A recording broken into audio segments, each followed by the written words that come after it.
आप कई famous YouTubers को रोज देखते होंगे, लेकिन ये यूट्यूबर्स फेमस मूवीज में भी आए थे और आपने इनको नोटिस भी नहीं किया होगा। फूड चैलेंज यूट्यूबर्स का ऐसा शातिर दिमाग देखकर आपके होश उड़ने वाले हैं। आपके बॉडी में ये कौन सी चीज है जो सोनी के स्पीकर से भी ज्यादा अच्छी आवाज निकाल सकती है, और कैसे बस ये 4 वर्ड्स बोल के आप अपने फेस को मॉडल जैसा बना सकते हो। ये ऐसे कौन से वर्ड है, इस वीडियो में सब पता चल जाएगा, तो इस वीडियो को पूरा देखना। और अभी तक चैनल को सब्सक्राइब नहीं किया तो चैनल को सब्सक्राइब करके उस बगल वाले बेल आइकन को जरूर दबा देना। नंबर 15, 2014 में सोनी ने 185 टीबी का एक कैसेट लॉन्च किया था और सबको शॉक कर दिया था। अभी के टाइम में भी 185 टीबी बहुत ज्यादा स्टोरेज होता है, और 2014 में तो ये एकदम रेवोल्यूशनरी था। आप कह सकते हो इसमें 50 मिलियन जितने गाने स्टोर हो सकते हैं, और ये अकेला 1000 से भी ज्यादा ओरिजिनल आईपॉड्स को रिप्लेस कर सकता था, क्योंकि इसमें इतनी ज्यादा स्टोरेज थी। ये कसम से माइंड ब्लोइंग था, और ये बस एक छोटा सा कैसेट था। नंबर 14, एक बार इस फोटो को देखो। आप देख सकते हो इसके आसपास उगे हुए सारे बम्बू कटे हुए हैं या फिर गंदे हैं। ये अकेला ऐसा बैम्बू ट्री है जो एकदम मस्त चमक रहा है, और इसका रीजन ये है कि ये बैम्बू पैंडेमिक के दौरान हुआ था। पैंडेमिक के दौरान ये पूरा टूरिस्ट स्पॉट बंद था, जिस वजह से कोई भी इन बैम्बू ट्रीज को देखने और छूने नहीं आ सका, और इस टाइम पर उगने वाला ये ट्री इतना ज्यादा ब्राइट और हेल्दी दिख रहा है। नंबर 13, मच्चू पिच्चू पेरू की सबसे पॉपुलर सिटी है, और इसके बारे में काफी क्रेजी फन फैक्ट ये है कि ये पूरी तरीके से अर्थक्वेक प्रूफ है। इस सिटी को कई साल पहले बनाया गया था, उसके बाद भी यहाँ पर अर्थक्वेक आने पर कुछ नहीं होता, क्योंकि इसे जिस तरीके से बनाया गया था उसमें से बस स्टोन्स का इस्तेमाल किया गया है, और आपस में जोड़ने के लिए किसी भी तरीके का इस्तेमाल नहीं किया गया, जिसकी वजह से भूकंप आने पर यहाँ की बिल्डिंग अर्थक्वेक के साथ डांस करती है, और जैसे ही अर्थक्वेक चला जाता है तो वो अपने आप सेटल डाउन हो जाती है। थोड़ी बहुत कैजुअलिटीज हो सकती है अगर अर्थक्वेक बहुत ज्यादा स्ट्रॉन्ग हो तो। नंबर 12, कई लोग मानते हैं कि अगर आप एक ईयरफोन को अपने नॉस्ट्रिल में डालते हो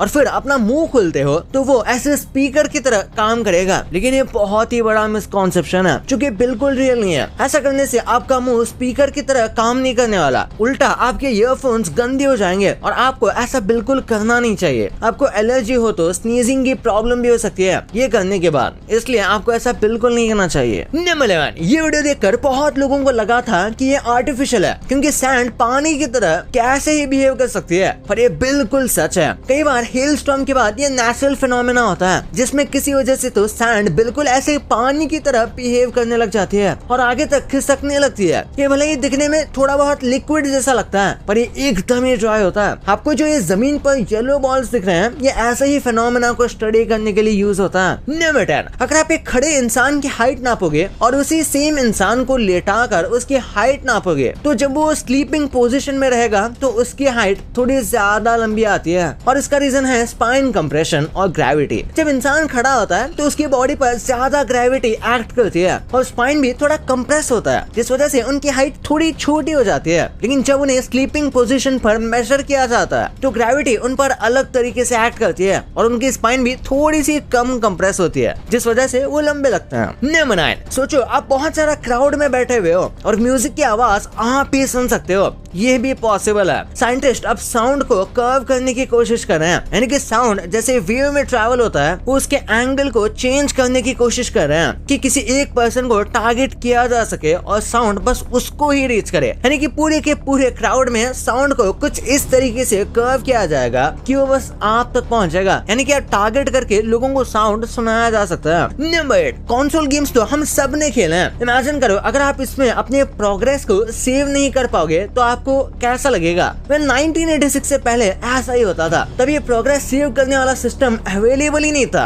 इसी वजह से तभी ज्यादातर लोग वन शॉट गेम खेलते थे, और फिर उस टाइम पर एक गेम को कंप्लीट करना बहुत ही बड़ा अचीवमेंट होता था, क्योंकि आप वो सेव नहीं कर सकते, आपको कॉन्स्टेंटली खेलना पड़ेगा जीतने के लिए। लेकिन द लेजेंड ऑफ जेल्डा पहली ऐसी गेम थी जो 1986 में आई थी, और उसने अपने प्रोग्रेस को सेव करने का ऑप्शन दिया, और तब से ही ये सिस्टम बन गया। नंबर 7, आपको 10 बार लाउडली मा मी मी मो मू बोलना है। हमारी बॉडी की तरह फेस भी अलग अलग मसल से बनता है, और इसके बाद आपके माउथ के मसल्स की अच्छी खासी एक्सरसाइज हो जाएगी, और अगर ये रेगुलर करते हो आप तो आपका फेस काफी टाइम तक रिंकल फ्री रहेगा और फाइन लाइंस भी नहीं दिखेगी। ऐसी एक्सरसाइज आपके फेस को ज्यादा यंग भी दिखाती है। नंबर 6, फुटबॉल फैंस को चैंपियंस लीग की ट्रॉफी तो पता ही होगी, पर क्या आपको ये पता था कि कोई भी टीम जीतने पर इसे अपने घर नहीं लेकर जा सकती। 1968 के बाद ये रूल निकाला गया था कि कोई भी टीम इसे अपने पास नहीं रख सकती, इसलिए जो टीम जीतती है उसके नाम को इस ट्रॉफी पर इंग्रेव किया जाता है और उन्हें एक फुल साइज रेप्लिका दी जाती है, जो कि 11 महीने बाद उन्हें वापस रिटर्न करनी रहती है। लेकिन अगर आप ये सेम ट्रॉफी लगातार 3 बार जीतते हो या फिर 5 बार जीतते हो तो फिर आपको एक परमानेंट रेप्लिका दिया जाता है, जिसे आप हमेशा अपने पास रख सकते हो। और कुछ ही टीम्स है जिनके पास ये एक्चुअली में है। नंबर 5, पूरे दिन में 24 घंटे होता है और हफ्ते में 7 दिन। ये तो हम सब जानते हैं, पर 400 मिलियन साल पहले ऐसा नहीं था। उस टाइम पर अर्थ की पेस काफी अलग थी, जिस वजह से उस वक्त टाइम भी काफी कम था और दिन में बस 22 घंटे हुआ करते थे और इस वजह से पूरे साल में 400 दिन होते थे। और सिमिलरली अगर देखा जाए तो एक हफ्ते में कुछ 8 दिन होंगे।